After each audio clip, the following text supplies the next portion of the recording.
మహాప్రభు, అద్దె బాకీ మాఫీ చేస్తారని తమరు నన్ను శంకుస్థాపన టైపులో పాతి పెట్టి తమరలా విష్ణుమూర్తిలా పడుకోవడం ఏమీ బాగలేదు మహాప్రభు.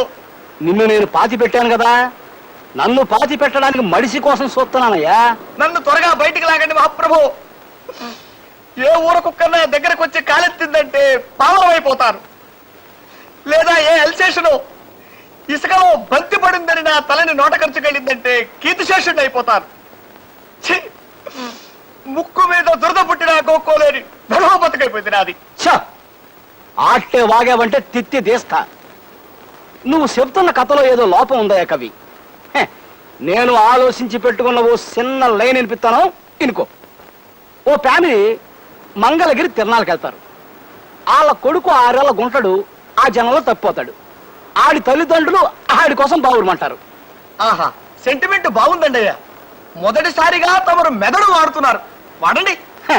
ఆడి తండ్రి ఆడి కోసం ఊళ్ళన్నీ గాలించడం మొదలెట్టాడు. ఏ ఊళ్ళు తిరిగాడో తెలుసా?